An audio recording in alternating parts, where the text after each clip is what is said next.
Hi, I'm Danielle. Welcome to my perfume journal. In this video, I will be sharing the perfumes that I wore the most in the month of September, as well as all of the perfumes that I sampled. So this month I wore a total of 39 perfumes. 25 of them were from my collection and 14 were samples. Generally, I wear 2 perfumes a day, one during the day, one at nighttime. Sometimes I throw a third one in there if I'm sampling something new, or if I have on a perfume that doesn't last very long and I decide to switch gears for the day. My most worn perfume this month was Violet Ida, that waxy, rooty, lipsticky iris with a lovely suede vanilla base. I also wore Teint de Neige quite a bit this month. That was sent to me by the lovely Jill. That is a super talcum powdery scent, pure powder through and through. And then I reached for Tease a few times from Victoria's Secret. I finally finished my 10 ml rollerball of that. Tease is an easy wearing sweet fruity floral with pear, apple, airy white florals, and a vanillic praline base. And I also wore Felicia Roses a few times. That's a super cheapie by Chopard. It's a really, really pretty, light, bubbly raspberry rose. And I wore Dolce Aqua quite a bit at bedtime. That is my favorite sweet gourmand perfume of all time. It's coconut, vanilla, tonka, and almond. Absolutely delicious. I sampled a whole bunch of new things this month. I'm still getting to know them, but I'll share some first impressions with you. So I sampled Florabloom Forte from Guerlain. This smells exactly like the color of the liquid in the bottle. It smells like a bright, bright reddish pink perfume. This is essentially a fruity floral with a super sweet, juicy mango note and a buttery, buttery tuberose. But then there was something about this one that got a little odd for me in the dry down. The Forte version of Florabloom has sandalwood, where the original version does not. So I think I would like to try the original to see how they compare. I love the Aqua Allegoria line, so maybe I'd like the non-Forte version of Florabloom better. I sampled Kurky from MFK. I really liked this one when I smelled it on a blotter, but then when I put it on my skin, it did not work for me at all. There are some very overwhelming sweet musks in this that made me feel kind of nauseous. The musks in this perfume are described by the brand as gourmand musks with a tutti frutti accord, but I did not get any of the tutti or the fruity. I just got this odd blend of laundry musks and a very kind of generic sweetness. Other noses may vary, of course, but I just don't think this one will be for me. But I am really glad to have had the opportunity to actually sample this one on skin. I sampled Prada Paradoxe Intense from this little mini I got as a Christmas gift. It is just delightful. Pear, white floral, vanillic musk. Purely pretty, head turner, a very easy wear.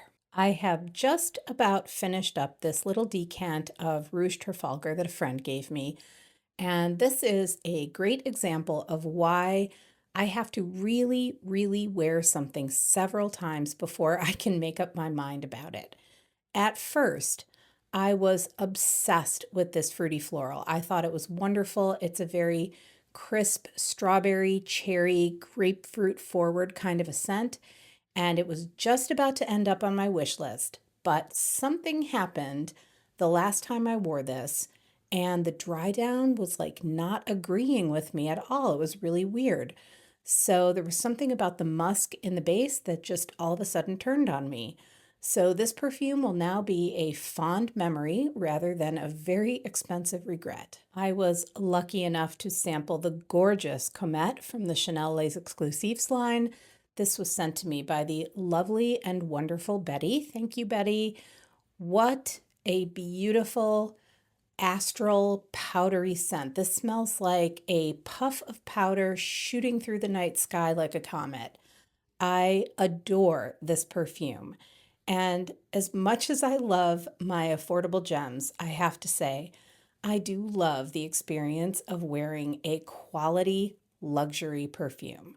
So I will have to think very hard about which luxury fragrance I might consider saving up my pennies for to add into my collection. Comète would definitely be a contender for that. Also from the wonderful Betty, I was able to finally try the Shalimar Millesime Jasmine, and I adored this one too. It's just that classic bergamot opening of Shalimar with huge doses of both Jasmine grandiflorum from Grasse, India, and Italy, and then like a healthy dollop of Jasmine Sambac from India. And then it has that beautiful signature Guerlain vanilla all throughout. The jasmine in this is like perfectly indolic. It's heady and just like a teeny tiny bit raunchy without ever going like pee pee poo poo like a really indolic jasmine sometimes can. It is just perfect. It's beautiful. Another Shalimar I missed out on and really should not have. So thank you so much, Betty, for the chance to finally smell this Shalimar flanker. It is gorgeous. And then last, but definitely not least, in the sample category, I was able to try Les Nuits from Astier de Villatte. This is a brand I was really curious about. And the wonderful and fabulous Ivette sent me an extremely generous sample of this perfume. And I was so grateful. This perfume, rare are the perfumes these days that really, truly wow me. And this one did. It really did. I was not tuned into this brand at all until I saw one of their perfumes called Mont de Jolie getting like a whole bunch of what I would call maybe like mild level hype around some Instagram pages that I follow. So I looked them up and found out that Astier de Villatte is a French brand that's been around really only since like the mid 90s, which surprised me because the vibe of this brand is very much like Heritage Revival, something similar to like Bien-Aimé or Houbigant. So I thought it might have been like an old ceramics house that went through a revival, but no, it's actually a modern brand that creates fine ceramics, housewares, perfumes, stationery, paper goods, incense, candles, and the bottles are just stunning. They are very well thought out. The design well represents the vibe of this brand. And there's a whole story that accompanies this particular perfume around a gathering of artists and intellectuals in Paris in the 1800s, people like George Sand and Chopin, Flaubert, Balzac, Liszt, Delacroix, very much the vibe of the movie Impromptu with Hugh Grant and Judy Davis. And the story is that this perfume is a recreation of a scent that George Sand actually wore, and it has been recreated by Dominique Ropillon. So Les Nuits is Turkish rose, patchouli, iris. It smells like the hazy dream of a French salon of like dusty books, intellectualism, music scrolls, heavy drapery, wood paneled walls. It is magnificent. What a perfume. Thank you, Ivette, for the chance to smell this. It is amazing. So this month was a super fun sampling month for me. It's been a really long time since I sampled so many new scents in a month, and I really enjoyed it. So super big thanks again to Ivette and Betty for being such awesome perfume pals. And I'm kind of feeling the sampling pull again. So if you have any great recommendations for me, please let me know about them in the comments.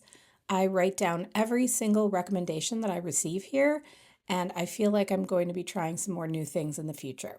So thank you so much for watching, for spending your time here with me, and for chatting perfumes with me in the comments.